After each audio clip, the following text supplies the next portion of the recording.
Hello, this is Matthew Robert Payne. This is the book, He's Redeeming Love.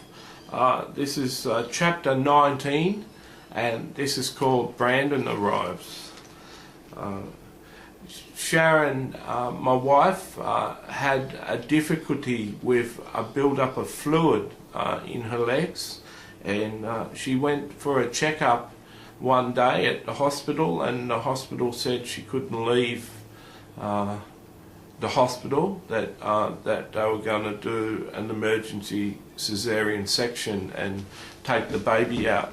Apparently my wife's life was at risk, and so I got a phone call at work and was told that I had to bring Sharon some clothes, and she spoke to me and she said that she couldn't leave the hospital and I had to bring some clothes to her, and the next day they were going to have my child. So Sharon was 6 weeks premature, and so when the next day I came down to the hospital, and just after she, well, I'm not sure if I came down after or before she went into operation, but I was there, and my son was born and with caesarean, and I went in to see Sharon, and the first thing I remember was that I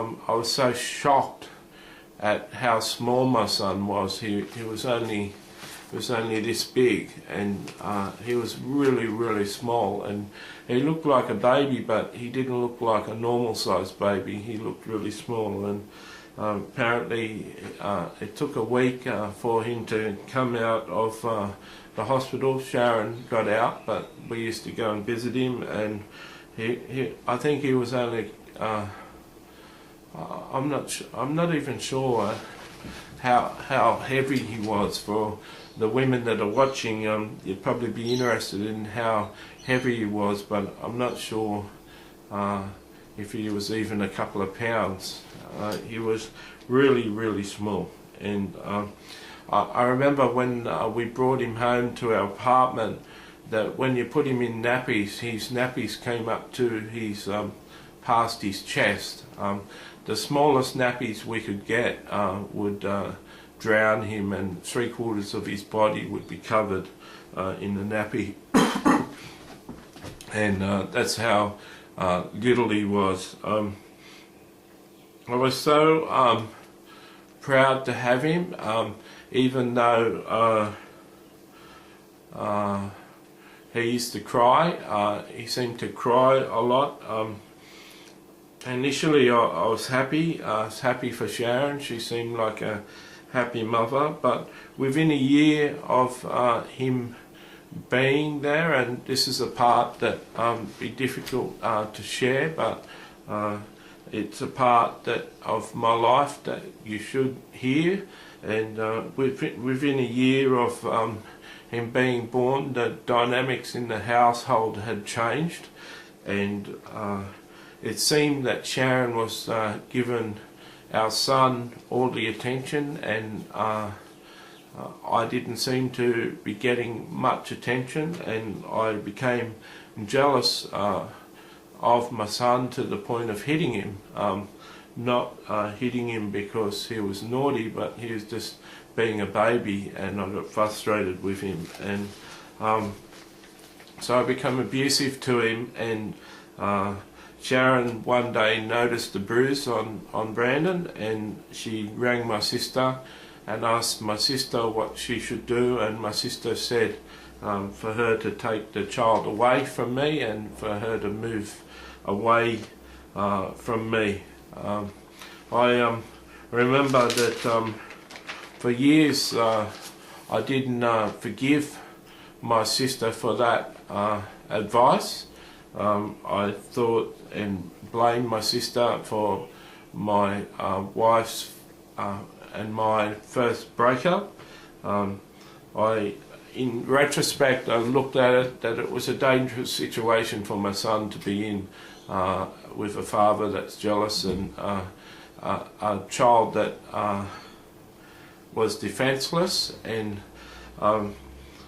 it's just a place that a male can get.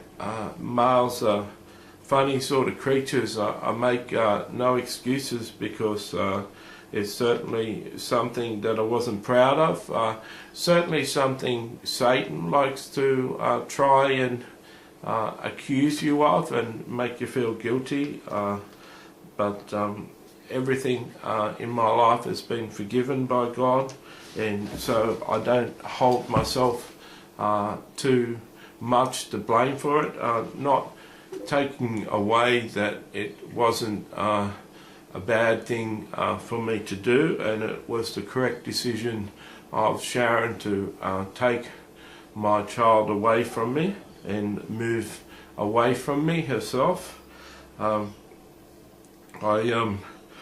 was devastated that she moved. I think around this time we may have been having the sexual difficulties at home.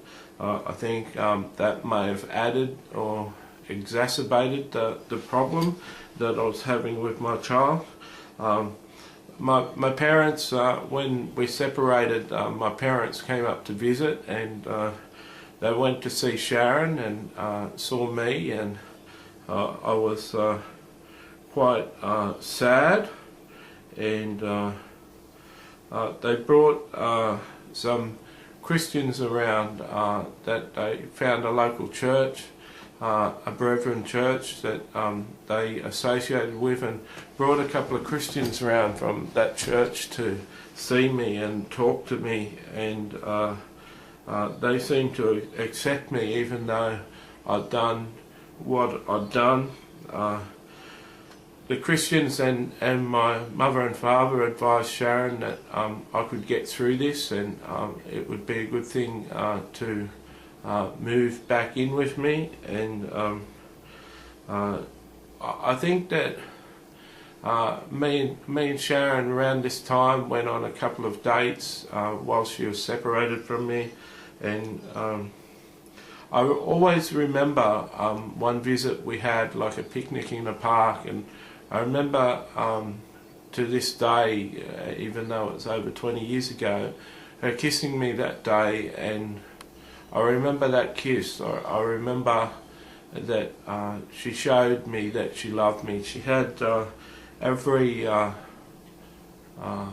excuse not to come back to me. She, as a mother, she'd be have to be careful with her child, and she was a good mother in that decision, and she didn't have to come back to me, but she chose to come back to me and to trust me. I didn't ever abuse my child again. I'd learned my lesson. I think sometimes a woman lives with an alcoholic husband, and the husband beats her up and hurts her and abuses her, and I think it's a good thing for a woman in that situation to move away from her husband.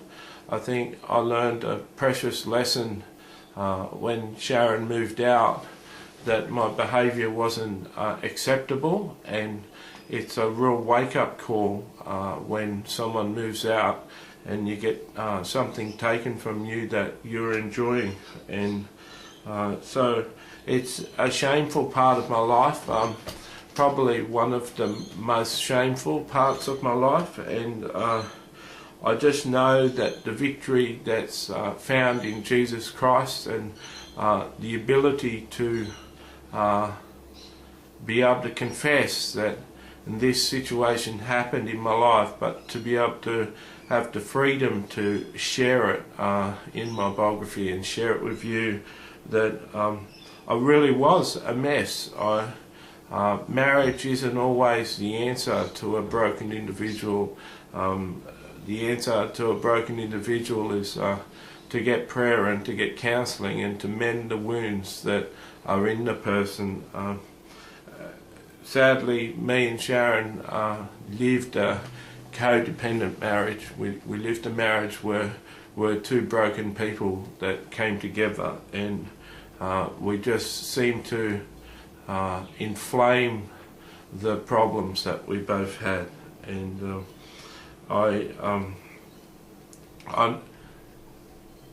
I think that I mentioned this mainly because it's an issue that happens with couples and happens with men, and they can become jealous of their children, and wives can spend too much time with their children and make a husband jealous. And if you're a person who's been through that or is going through that, I challenge you to address your own hurts and address your own issues in your life, rather than taking it out on your children or taking it out on your wife. I can't say that I excuse Sharon for her behaviour with spending all her time with my son and becoming sort of insular, and it was her son and herself, and I was excluded. I can't say she wasn't to blame in some way, but my son certainly wasn't to blame, and he certainly didn't deserve my behaviour. It was Sharon's moving back with me and the time around that proved to me that Sharon at one stage in my marriage did love me. God bless.